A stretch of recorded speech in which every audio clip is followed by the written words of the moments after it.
ദൈവത്തിൻ്റെ ഏറ്റവും പ്രിയമുള്ളവരെ, അവിടുത്തെ സമാധാനം ഞാൻ ആശംസിക്കുന്നു.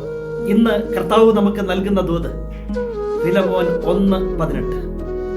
അവൻ നിന്നോട് എന്തെങ്കിലും തെറ്റ് ചെയ്യുകയോ എന്തെങ്കിലും നിനക്ക് തരാൻ ഉണ്ടായിരിക്കുകയോ ചെയ്താൽ അതെല്ലാം എൻ്റെ പേരിൽ കണക്കാക്കിക്കൊള്ളുക. ഇങ്ങനെ ഒരു വാക്ക് നിങ്ങളെക്കുറിച്ച് മറ്റൊരാളോട് പറയുന്ന ഒരു വ്യക്തിയെ ജീവിതത്തിൽ എവിടെയെങ്കിലും കണ്ടുമുട്ടിയിട്ടുണ്ടെങ്കിൽ ആ വ്യക്തിയെ വിട്ടുകളയരുത്. അത് മാതാപിതാക്കളായിരിക്കാം, ചേർത്ത് പിടിച്ചു കൊള്ളണം. ജീവിത പങ്കാളിയായിരിക്കാം, കൂടപ്പിറപ്പായിരിക്കാം, സഹോദരങ്ങളായിരിക്കാം, ബന്ധുക്കളായിരിക്കാം, കൂട്ടുകാരായിരിക്കാം, കൂടെ പ്രാർത്ഥിക്കുന്നവരായിരിക്കാം, ആരുമാകട്ടെ, അവരെ വിട്ടുകളയരുത്. അവരെ നെഞ്ചോട് ചേർത്ത് പിടിക്കണം. കാരണം അവരുടെ സ്നേഹം സത്യമാണ്. അവർ എന്താ പറഞ്ഞത് നിങ്ങളെക്കുറിച്ച്?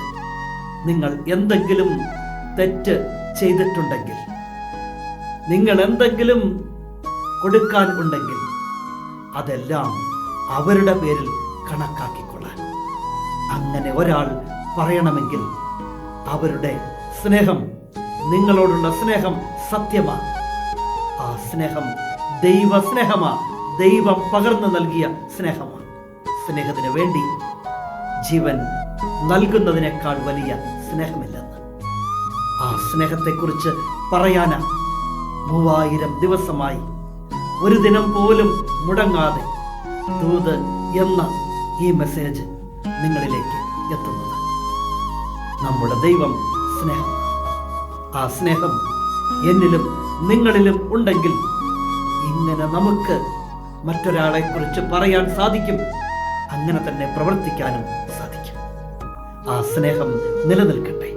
ആ സ്നേഹത്തിന് പകരം വയ്ക്കാൻ മറ്റൊന്നും ഇല്ല ഈ ജീവിതത്തിൽ. കരുണാമയനായ ദൈവം നമ്മെ എല്ലാവരെയും സമൃദ്ധിയായി അനുഗ്രഹിക്കട്ടെ.